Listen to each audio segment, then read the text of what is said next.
Oh, okay. Good evening, brothers and sisters. This is possibly my final video, and it's going to be on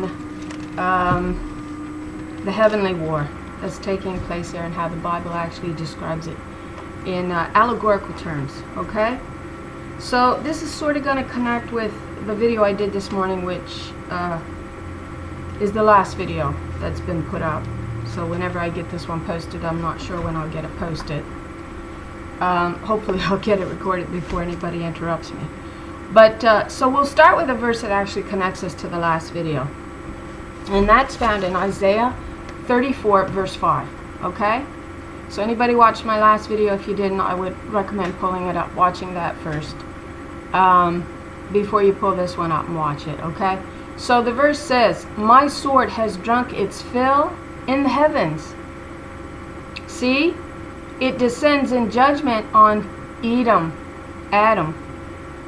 The people I have totally destroyed. So here we're seeing an allegory to a sword in the heavens which has drunk its fill, and now it's descending to earth to do the same. Alright? So that connects us to that verse that we read this morning, Ezekiel 21:11. The sword is appointed to be polished, to be grasped with the hand. It is sharpened and polished, made ready for the hand of the slayer. So we read that on our last video. Now, when we look at the heavens, most of us don't really see what's going on out there. But it really is alluded to strongly in the scriptures. So here we go. Let me see. So let's read Isaiah 28. We'll start with 21. I got these two backwards, 21 and 22. "For the Lord shall rise up as in Mount Perazim. She shall be wroth as in the valley of Gibeon, that she may do her work, her strange work, and to bring to pass her act, her strange act." So, I contemplated what this strange act was. We'll also read verse 22 before we discuss the strange act here. It says, "Now therefore be ye not mockers, lest your bands be made strong. For I have heard from the Lord, God of hosts, a consumption even determined upon the whole earth." So it's saying destruction, of course. And we can go look them words up, right? But I'm not going to do it. I've already done it. But the strange work I contemplated, because the Spirit has always been here, and I don't want to blaspheme the Spirit in any way, all right? Christ says you can blaspheme the Son and be forgiven it, but you don't get away with blaspheming the Spirit. So this is tricky ground here. But I'm just wondering if the strange act isn't the fact that she's locked in here. These daughters are locked in here in fallen Adam's body. And they're playing the harlot. But we're told that you have to also be able to determine between the clean and the unclean. So the clean is also here. And though we've been subjected to that fallen theology, they still are no less than her daughters that she intends to work through. So, and they're here to break through that wall. That's what her job is to break out through the wall of lies. That's what this sleeping spirit does here. So this may be the strange act that is actually alluded to here, that the spirit has been sleeping here, and then she wakes up and she bores that hole out through the fallen Adam, is what it looks like. And that's alluded to in passages like Micah 2, all right? Because we discussed this all in the key of David. And what fallen Adam did, he lied, and then he daubed it over. He daubed in the harlot spirit, right? And but she bores through that wall. Mother says, "I'm going to bring that wall down. It's going to totally collapse," right? And so her idea, it looks like the strange act is actually that she has to bore through that wall to take the children out, which is the illusion of birthing them out. And the only way she can bore through that wall and to birth them out is through truth. All right. So here we go again. Okay, so I really want to get moving here.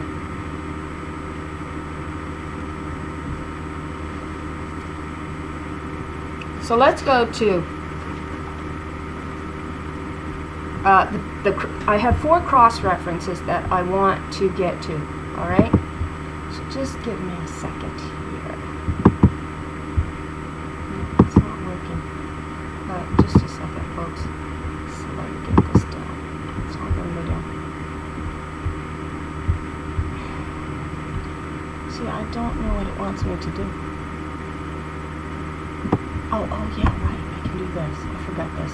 This is the part I forgot I could do.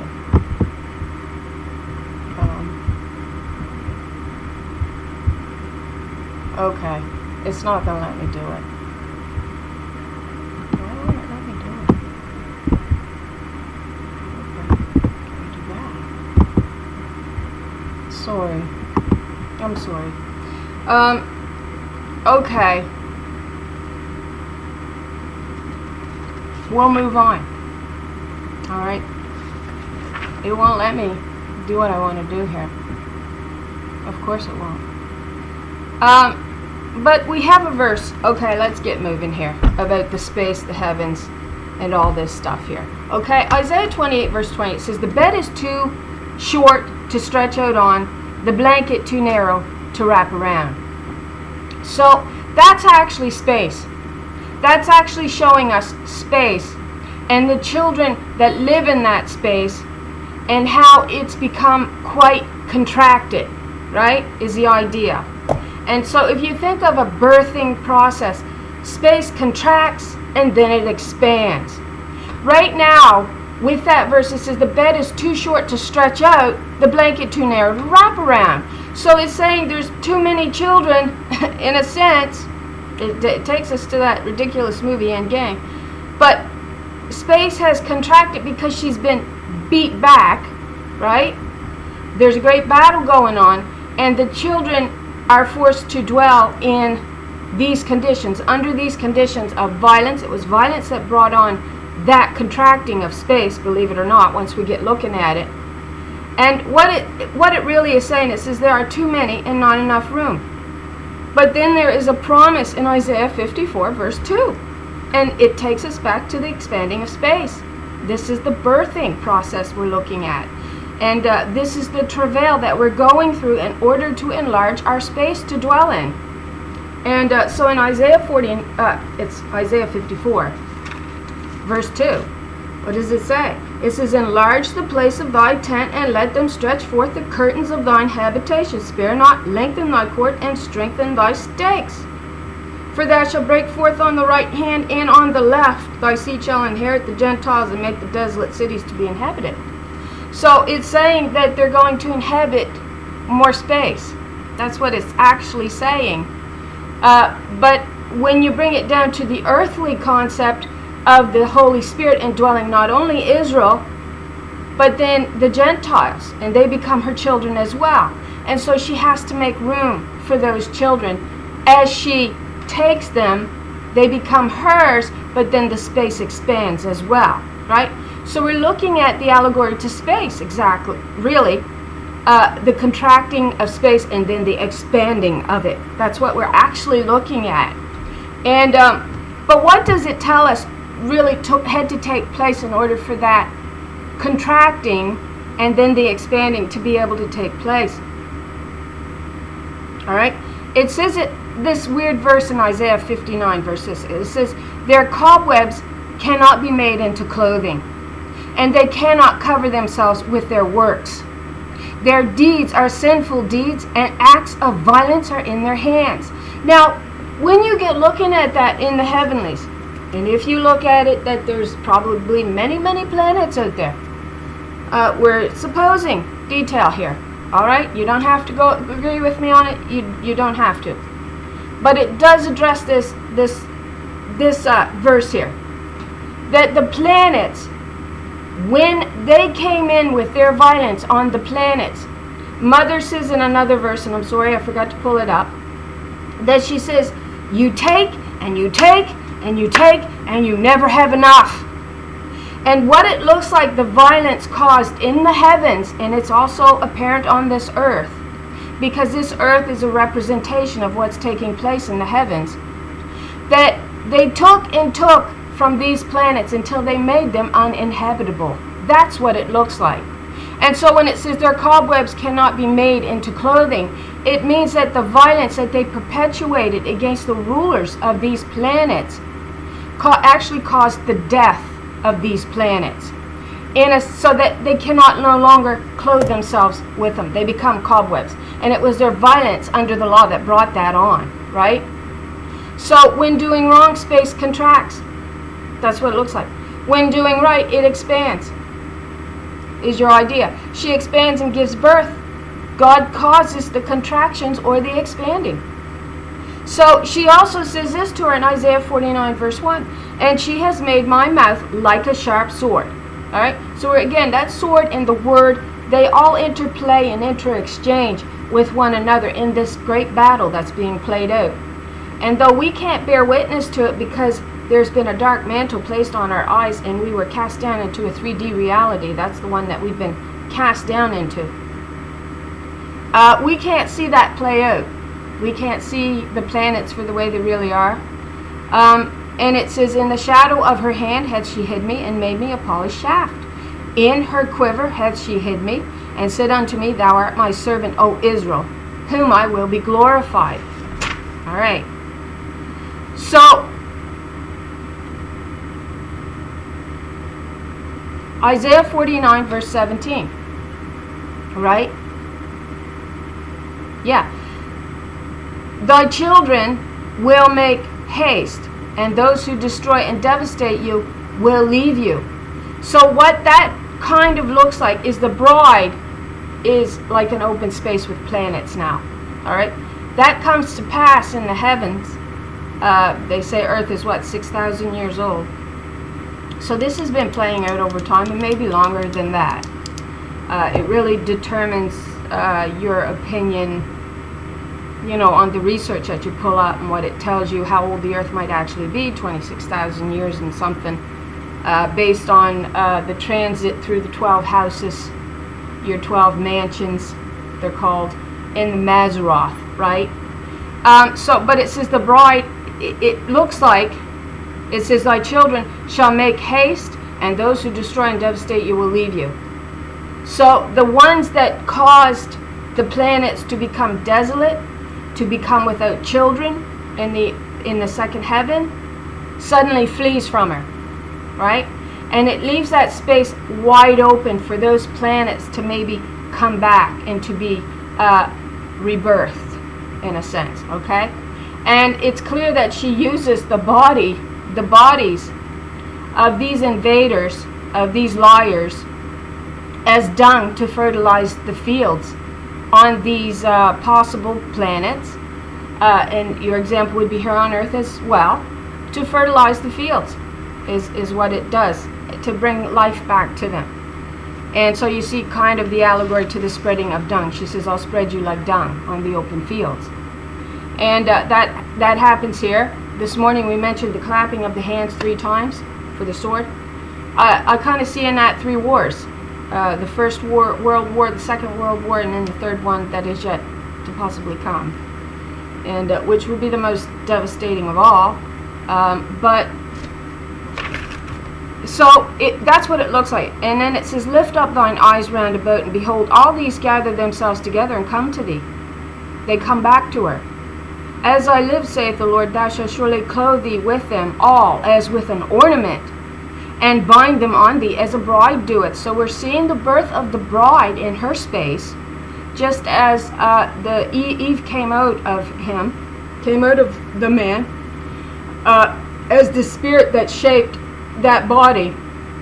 Here we actually see her coming out. She's taking space because they have fled from it, because of the sword, because of the truth. And now she's binding the planets on her. That's your allegory. As a bride doeth. Her children. They're her children. And these planets now come into existence by the rebirthing of the rulership, the true rulership of the righteous spirit, now back in possession. And these planets are reborn out of that desolation, which had been cobwebs. And now they are reborn. So it looks like Christ was the expanding of space in a sense. The daughters were bound. They were actually contracted and bound to prevent them giving life until after the expanding of space. That's the new Adam. And then she comes out.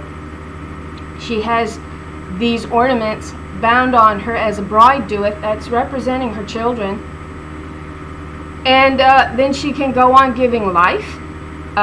She brings life to these planets of cobwebs. They're made desert. They're desertification. Deserts. Earth, parts of Earth represents those planets, I think. So we're looking at allegory is what we're really looking at. We are in desolate places as the dead. That's in Isaiah 59 verse 10. Let me look that up. See what it says here. Isaiah 59.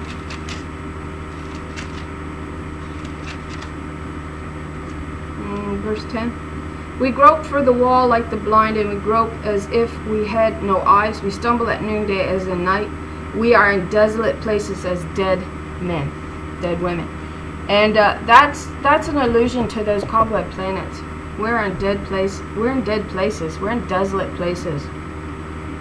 Because of the lies, because of the violence that were perpetuated under those lies, which was the laws that came into effect by fallen Adam, the harlot, Baal, and El-Berith, the covenant that he was in covenant with, which was the harlot, that puts him as your ruler, that makes your laws, which then allowed the perpetuating of violence on these planets and on planet Earth, on this planet here.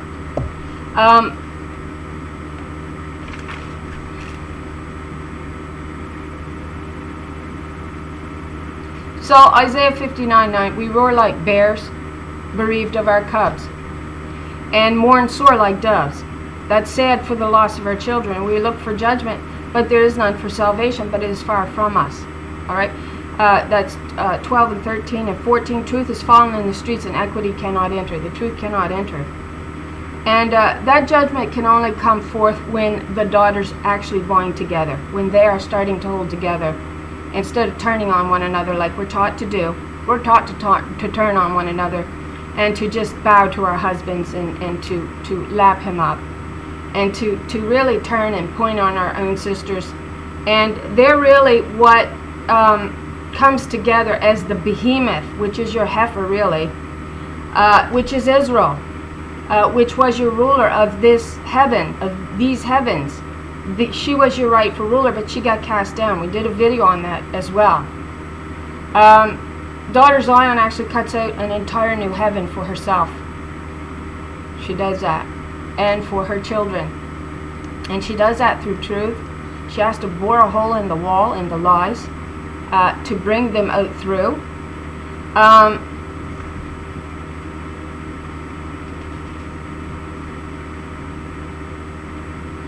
Yeah, and you get kind of that allusion to Isaiah 40, verse 3. This is our gateway out. A voice of one calling, prepare the way for the Lord in the wilderness. Make a straight highway. That's the truth. Not this crooked path that we're on. Highway for our God in the desert. Isaiah 57:14. And it will be said, build it up, Zion. That's Zion. Prepare the way, take every obstacle out of the way of my people. Isaiah 62:10, go out through the gates, prepare the way for the people. Build it up, build up the highway, clear away the stones, raise a banner for the nations to see. So that's what we're doing. We're actually rebuilding our gateway out, which is done through the birthing process. And it says that the heavens will be rolled back like a scroll. That means the truth is exposed. The attack of Ariel was in Job 30. She was the only thing holding them, our enemies, at bay. She was. And it states in Psalm 18, our mother comes to her aid.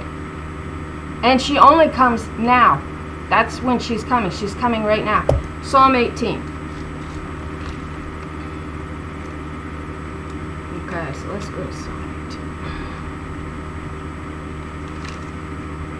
18. Sorry, I'm not doing a very good job. Psalm 18. Let's read the whole chapter.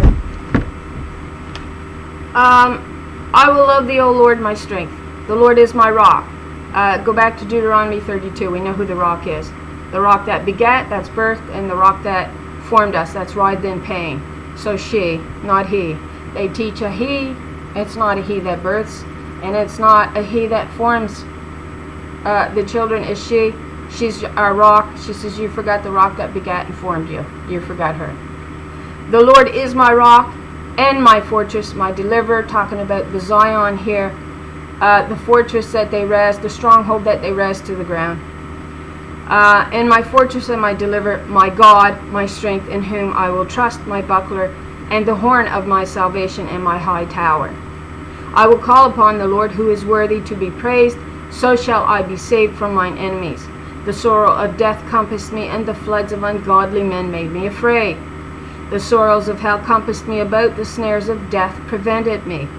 In my distress I called upon the Lord and cried unto my God, and she heard my voice out of her temple. It's her temple. It's not his, it's not the harlot's, it's her temple.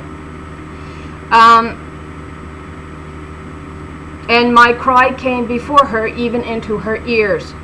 Then the earth shook and trembled. The foundations also of the hills moved and were shaken, because she was wroth. She was angry.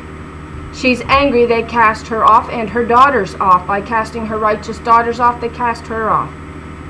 There went up a smoke out of her nostrils, and fire out of her mouth devoured coals. Coals were kindled by it. She bowed the heavens also. So this is the sword. That's what it looks like coming down. She bowed the heavens also, and came down, and darkness was under her feet. And she rode upon a cherub, and did fly. Yea, she did fly upon the wings of the wind. So heavenly authority is represented as wings. All right? She made darkness her secret place. Darkness was her secret place. She was hid. That could be her strange work. Again, in view here. No one knew about her. She was hid. And it was intentional. She laid in wait in opposition to her adversary.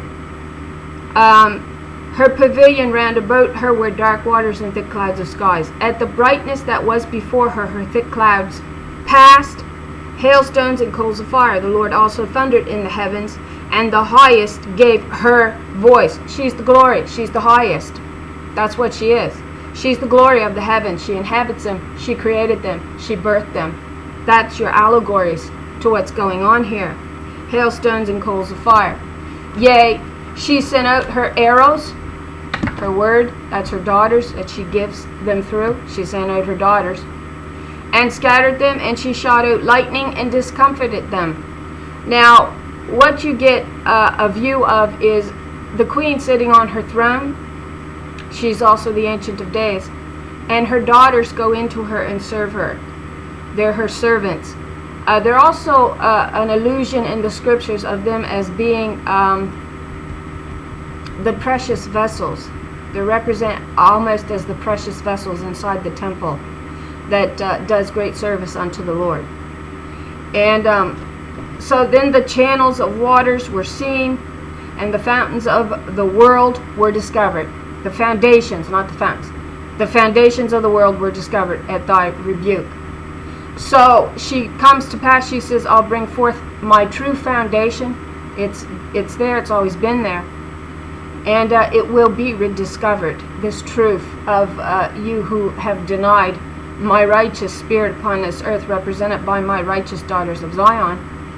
So at her anger, when her daughters began to call upon her, and they began to present their case to her, and they are found innocent, and she says to them, she says, I was there, I saw the whole thing play out. I'm just waiting for you to realize that. I'm just waiting for you to stand up and realize that.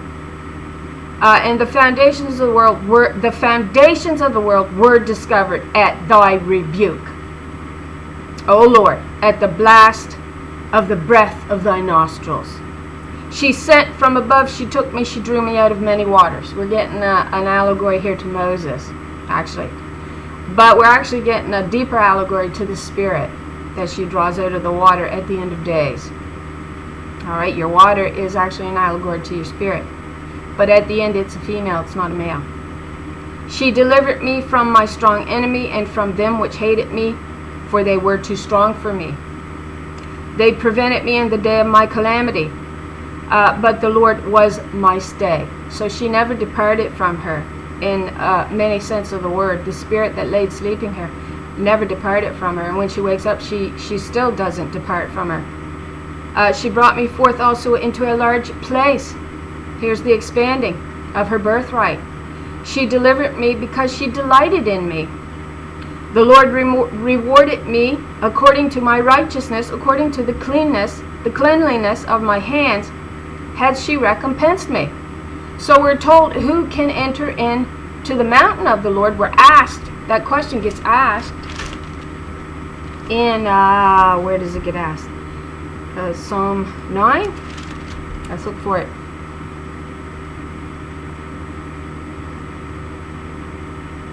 Okay, it's not 9. It must be 24.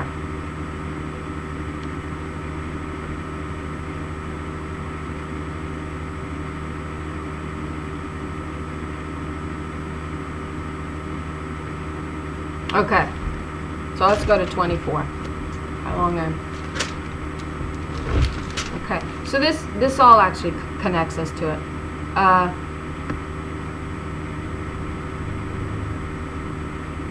Okay, so 24. It's in Psalm 24, verse 3. Who shall ascend into the hill of the Lord, or who shall stand in her holy place? That's Mother's holy place. She that hath clean hands and a pure heart, who had not lifted up her soul unto vanity, nor sworn deceitfully. That means to fall for the lies of Baal. And it says when she's on duty, you can't ensnare her in no trap, in no lies. You can't do it. But we're told in the scriptures who has a clean hand and pure heart, and it's the Shulamite in Song of Songs. Read it. Her fingers drip with myrrh when she goes to open the gate to let her beloved in. She has a pure heart. She's the pure one of her mother. It is she that can ascend. She's the one that has to bore the hole out that Adam daubed up with his lies. Now, we did all of that allegory and explained what it meant in the key of David. So, it's telling you right there. So, I was reading in 18. Let's go to 18. So, she delivered me from my strong enemies. She brought me forth also into a large place. She delivered me because she delighted in me. And she delights in this daughter. She's her pure one. The Lord rewarded me according to my righteousness, according to the cleanness of my hands. All right? Had she recompensed me. This is the daughter. This is the Shulamite. For I have kept the ways of the Lord and have not wickedly departed from my God. For all her judgments were before me, and I did not put away her statutes from me. So here you see David, and he speaks of all of these statutes in Psalm 119. He says, don't let me depart from your righteous way. And he's talking she, daughter Zion, the righteous spirit. He was in love with her, and he was in love with her ways. Not like the men of today's world that's been taught to hate us and just view us all the same. And Mother states many times in the passages, she says, you have failed to divide between the clean and the unclean. That's that sword also. She says that double-edged sword's going to prove to you who's clean and who's unclean. I was also upright before her, and I kept myself from mine iniquities. Therefore had the Lord recompensed me according to my righteousness, according to the cleanness of my hands in her eyesight. With the merciful thou wilt show thyself merciful. Now here we get a repeat of a chapter that we find in, I believe it's 2 Samuel 22 or 23. It may be 1 Samuel 22, 23. But this is a complete repeat of that chapter. Yeah, I believe the whole chapter is repeated. With the merciful thou wilt show thyself merciful. So this is the judgment, the threshing of the nations, where you determine to take the right-hand path or the left-hand path. We discussed that in our last video in what is it, Ezekiel 20 or 21. We know the sword's in 21. Yeah, it was 21. And she says you choose which way you're going to go. You either choose the truth of my daughter's arm, which is the living word manifested upon this earth, or you choose the sword of slaughter, the lies of Baal, the lies of Satan. All right, because you can trace the word Baal back to Satan, the accuser, who accused the righteous spirit in the garden. And we're shown it all through the text, the truth of what went down, how it played out over time, and to what end, and for what purpose, which was the expanding of the heavens for us to dwell in, more children. That's what it's saying. With the merciful thou wilt show thyself merciful. So if you belong to her, you're going to be shown mercy. With an upright man thou wilt show thyself upright.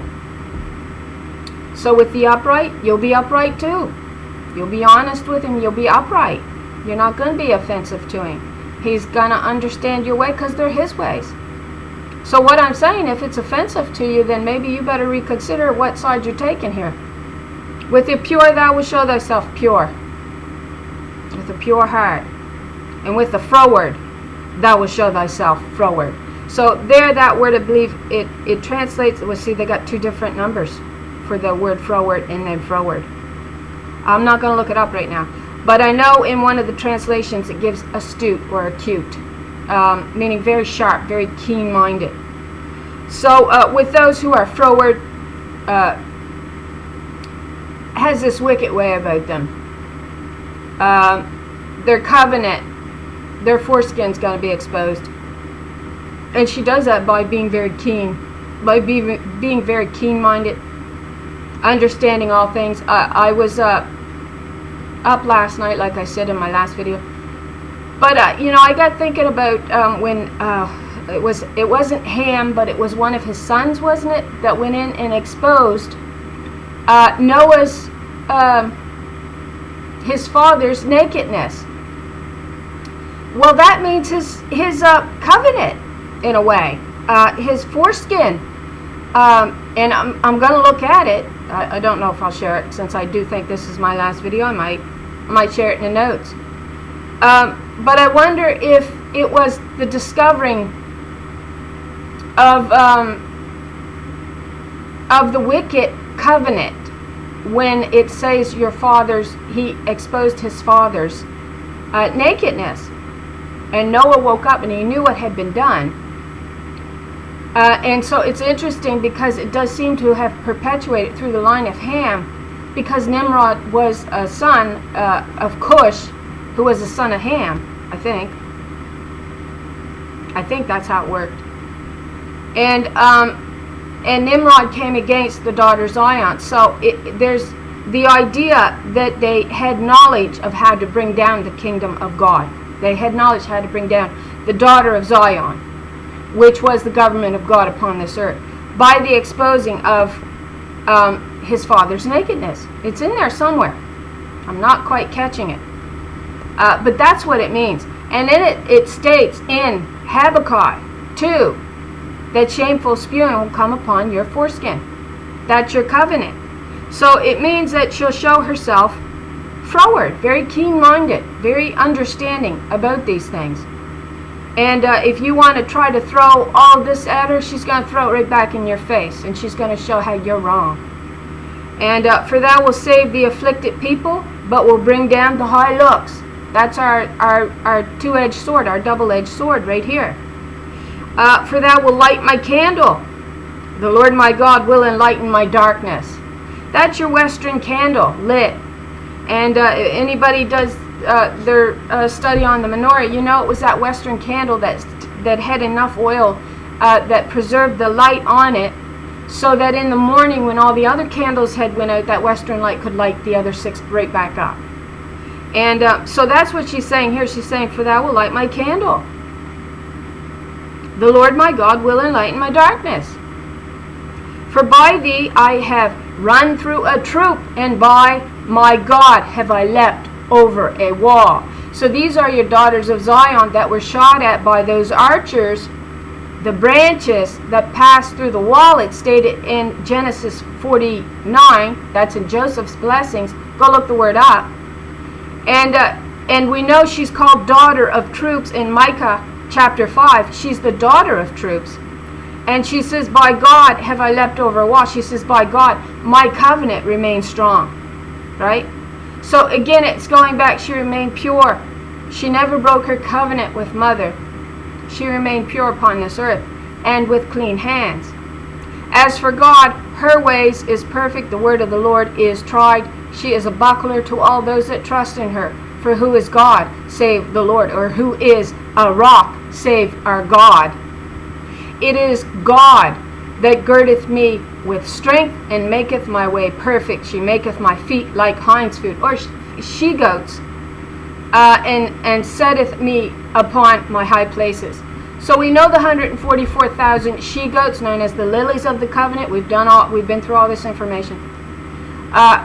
Your goats is your greatest climbers in the world. They're climbing this mountain of truth, while the sheep remain in the valley, eating what they've been fed. So it says, if the first fruits be holy, which is this 144,000 that are climbing for the truth, as these mighty climbers, she-goats. It says, if the first fruits be holy, the lump is also holy, the body. All them sheep in the valley,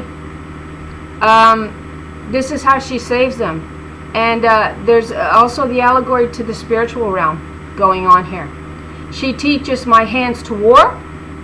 That's with the word, with the sword. She teaches my mouth to war with the sword, with the word, my tongue.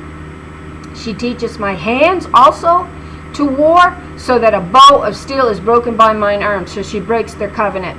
That's the foreskin exposed in Habakkuk 2:15 and 16. And that's the shameful spewing that comes upon it when the cup is turned into the right hand, known as the daughter of Zion. And she's also known as the daughter of troops. And so here we go. Thou hast also given me the shield of thy salvation, and thy right hand hath holden me up, and thy gentleness has made me great. Thou hast enlarged my steps under me, that my feet did not slip. And you get that allegory in Deuteronomy 32. She says, in due time, their feet's going to slip. Because they come to the point where they don't even understand the words in the scriptures anymore. And they give themselves a free pass on it and say, well, we'll never understand what that means. We're not intended to know what it means. And so they don't. They don't bother trying to figure it out. And they just keep harping at you the same theology over and over and over again. And after a while, those waters become very stagnant. They're muck and mire. They don't give life. And she also speaks of the foot slipping. Let not my foot slip. So these are the women who are climbing the mountain of Amana, the mountain of truth, it's called. And they climb as these swift she-goats. They're called hinds here, but they are she-goats that does the climbing.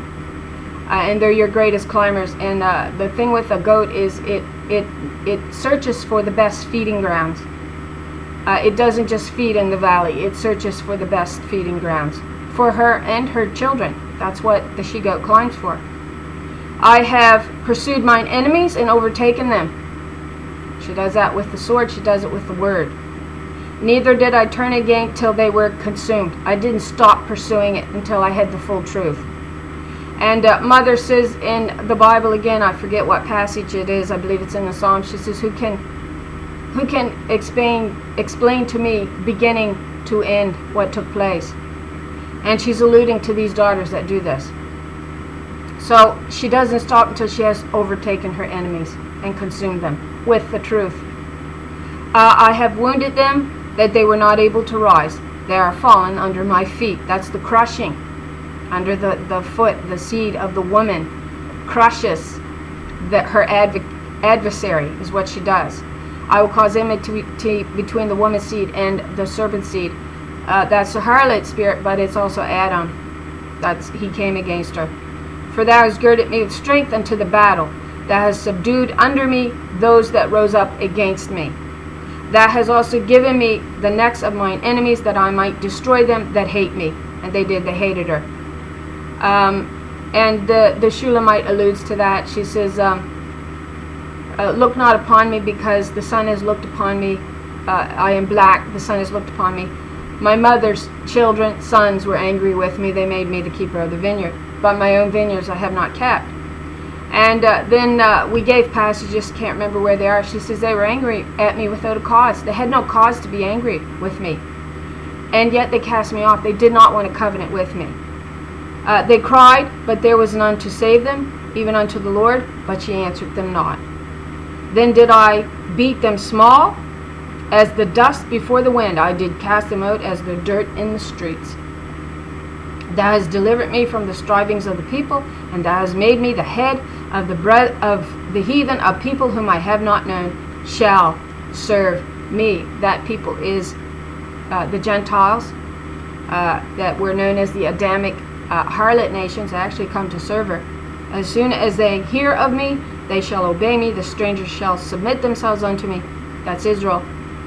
The daughter Zion, mother Jerusalem. The strangers shall fade away, and be afraid of their close places. The Lord liveth, and blessed be my rock, and let the God of my salvation be exalted. It is God that avengeth me, and subdueth the people under me. And she does it through her Spirit, which manifests on this earth. She delivered me from mine enemies, yea, thou liftest me up above those that rise up against me. Thou hast delivered me from the violent man. And it was violence that perpetuated the downfall of the kingdom, that the kingdom might be base, it says in Ezekiel chapter 17, I believe it is. Therefore will I give thanks unto thee, O Lord, among the heathen, and sing praises unto thy name. Great deliverance. Look the word deliverance up there. It's 3444. And it's a feminine. And it's Yeshua. And it's through her words. She is considered the living word of God upon this earth, manifested in real physical time and space. She's represented as the blood and water, I believe, that came out of Christ's side when he was pierced.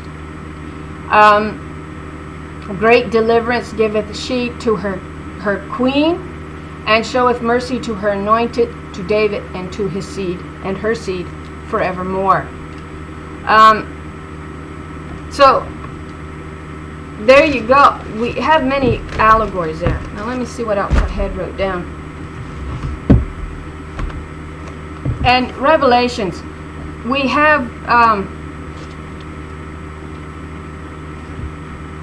you see, the Gentile nations had no helper, right?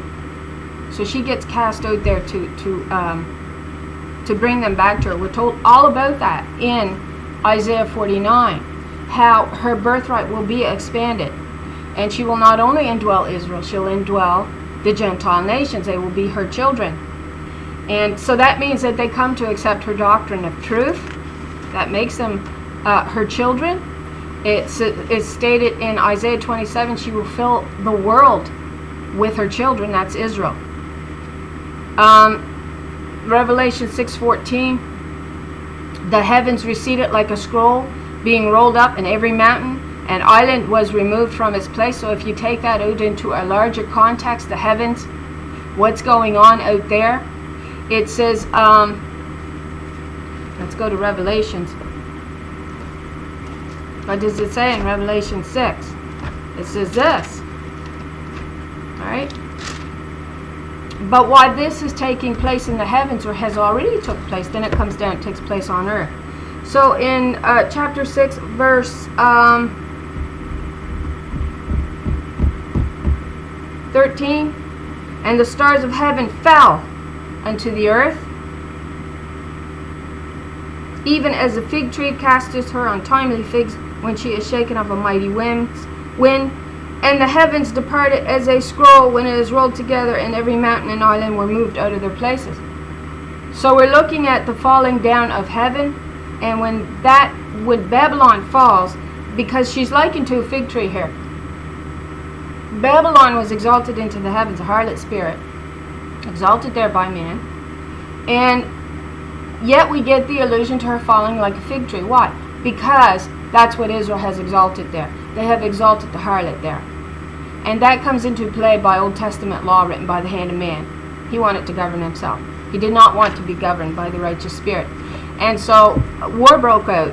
It didn't only break out here on earth, it broke out in the heavens, is our allusion to it all.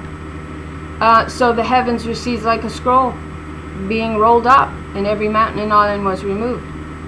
So this mantle, it lies and hides the truth from us until Mother arrives in Psalm 18, and then you see the truth of who your Creator is, who birthed you, who writhed in pain to bring you forth, who expands the heavens, who gives life, who births it. She contracts, then she expands. That's what she does, to bring life to the heavens. And you also get allusion to the walking dead, much like the bodies of the cobweb. They can't form a body, it says, right? And we see that again in Isaiah. Let's look at it again right quick before we leave. So what did it say in Isaiah 59? Verse 6. It says this. It says, and the son of the strength, no, I got 56. It's 59.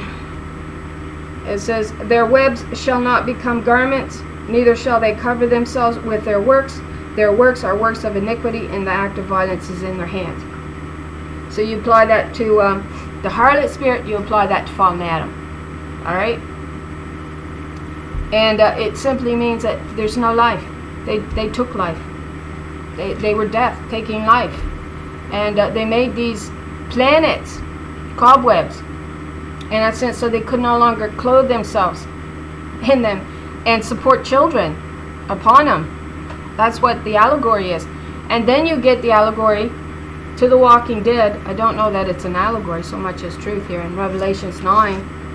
Verse 6, what does it say? And it says, in those days shall men seek death and shall not find it, and shall desire to die, and death shall flee from them.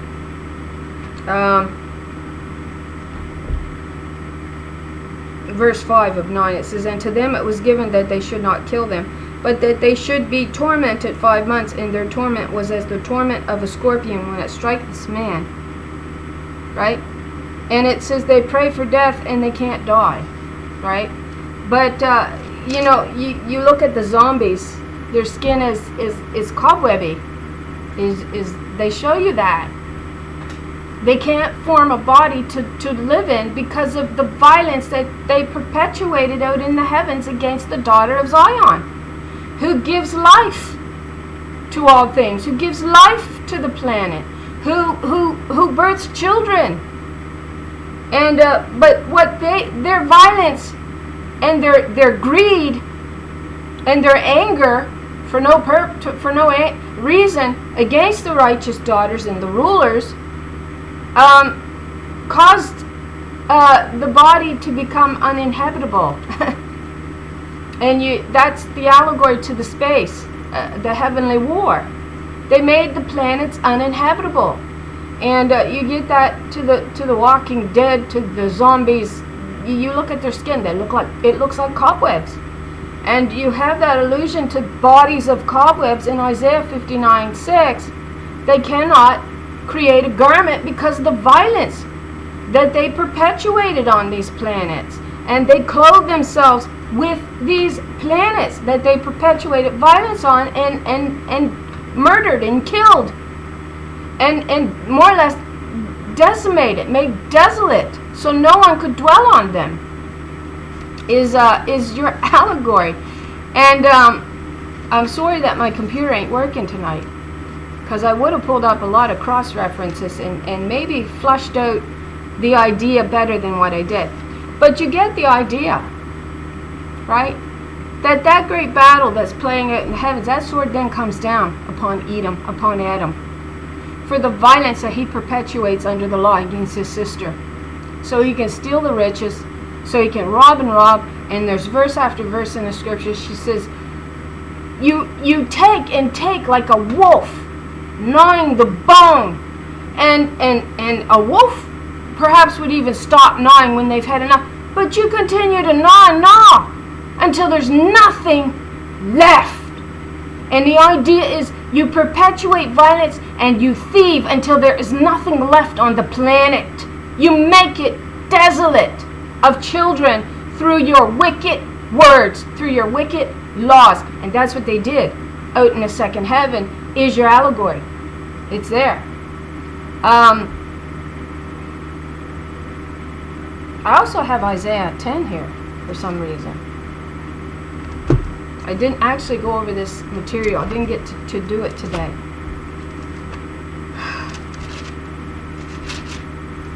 Let's see, Isaiah 10. What does it say in Isaiah 10?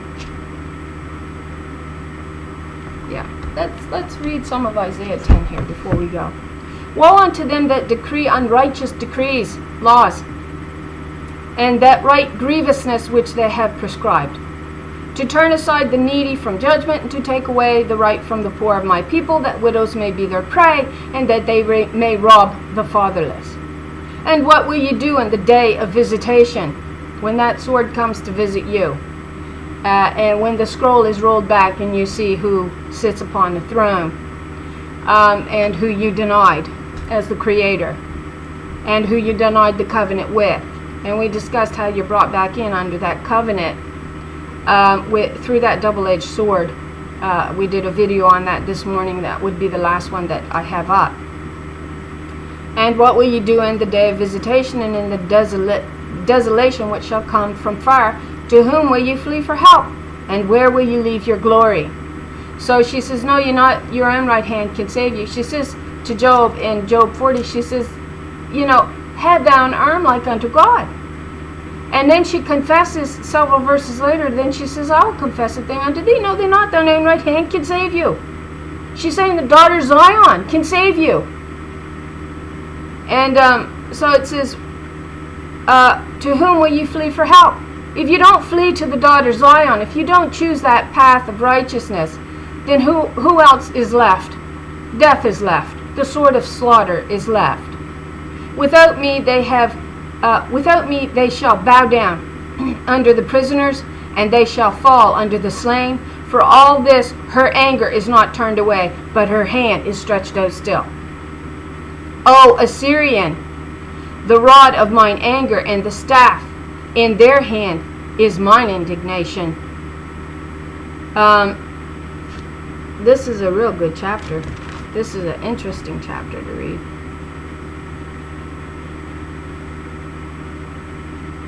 Yeah, I would recommend reading that chapter. But it says they make unrighteous decrees, and they write grievousness into the law to suppress the needy and the poor. And if one of the things that daughter Zion's job was, it was to take care of the people. And that came in a multitude of ways. She protected them from war. She protected them from sicknesses. She protected them from starvation, from poverty. This was her job. This is what these daughters, known as the servant of the Lord, was to do. Let's see, what else do I have? I know I had, I believe, Isaiah 62 or 65 down. Maybe you'll want to go read them. Yeah, earth is a coastland, but also in a dry desert land. What does it say? I have that also as Isaiah 59. Let's see what it says. Just right quick here. I have Deuteronomy 33 wrote down. Psalm 68, 33 wrote down. I'm running out of time, so I'm giving you these. 17, for she put on righteousness as a breastplate, and a helmet of salvation upon her head, and she put on the garments of vengeance. This is the daughter Zion, the rod of strength for Christ out of Zion. She put on the garments of vengeance for clothing, and was clad with zeal as with a cloak. That's her garment. Alright? Because she had clean hands and pure heart. And she did not lift her hand up to violence, but they did. But now she has the right to claim her children back. And that's where you get that double-edged sword coming into play. And you make your choice. Let's look at Deuteronomy 33. Right quick. I have earth as the coastland. Now that's funny, because I know it does. It refers to they wait for her.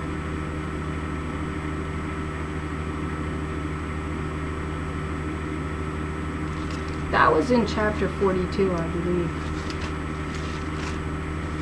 Okay, so let's see here. Yeah, 41. Isaiah 41, it says this: keep silence before me, O islands. Is that planets? And let the people renew their strength. Let them come near. Then let them speak. Let us come near together to judgment. That's the Ancient of Days. Yeah, that's the Ancient of Days that you get in Daniel, in the book of Daniel. I was going to Deuteronomy 33 now. But you get the allusions all through the scriptures. I'm sorry. I'm feeling tired tonight. I apologize for this. Deuteronomy 33 I have wrote down because, again, it was... Yeah, that's your blessings all over again. But it's Joseph's blessings that you'll really want to take a look at. In Deuteronomy 33, what does it say? And of Joseph, she said, blessed of the Lord be her land. His land, her land. For the precious things of heaven. For the dew. The doctrine. And for the deep that coaches beneath. And for the precious fruits brought forth by the sun, and for the precious things put forth by the moon, and for the chief things of the ancient mountains, and for the precious things of the lasting hills, and for the precious things of the earth and the fullness thereof, and for the goodwill of her that dwelt in the bush, let the blessing come upon her head. It's her that's greatly blessed. And upon the top of him that was separated from his brethren. Actually, she was separated from him. He didn't want a covenant with her. Her glory, his glory, is like the firstling of a bullock heifer. We're looking at Israel here. Israel is represented as a heifer that's promised full restoration back, as the head of all things. The first dominion comes back to her, and she is the one that is actually led into the Ancient of Days. It's not son of man, it's a daughter of women. And I believe that is why Daniel had such a countenance that had fallen, was so perplexed and puzzled, and couldn't tell you why. He was puzzled by his vision. He did not see a son. I don't think he saw a son. He saw a daughter. She's promised the dominion. She's the one with clean hands and a pure heart. She's the one that will enter into the mountain of the Lord. She's the glory of the temple. That's what she is. She's the glory of the temple, of the body. Male is the temple. Female is the glory that indwells it. So there we have it. I gave you some of the verses, some of the understanding. I can't do it all, right? You shouldn't expect me to, and you don't, I'm sure of that. But it gives you something to look at, something to go in and add to your own understanding if you're interested in this great battle that we are clearly shown is played out. I could never understand the bed being too short and the blanket too small to wrap around. And it's a clear allegory to the heavens. And then it takes you right to where she says, Ephraim says, my parcel of land is too narrow for me to dwell in. I have too many children. And so it takes you to the expanding of the heavens. That's really what this is about. And there was a great battle that took place that caused it to contract.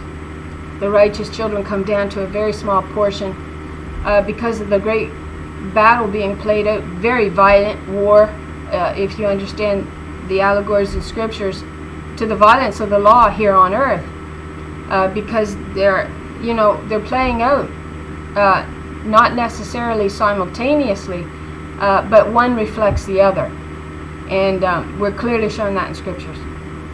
So I hope you go and pursue it a little bit more for yourself. I thank all for watching the video. I appreciate it. I hope you all have a blessed night. It's evening here now. What time is it? It's 6:36 here. I've never done an evening video. I've never actually been allowed to be able to do one. So, but here I am. And this may be my last video. I thank you all for watching. Again, I hope you are blessed abundantly. I hope you come to understand the scriptures deeply, and that they be a blessing to you and to your family. So thanks again for watching, and may the Lord bless you.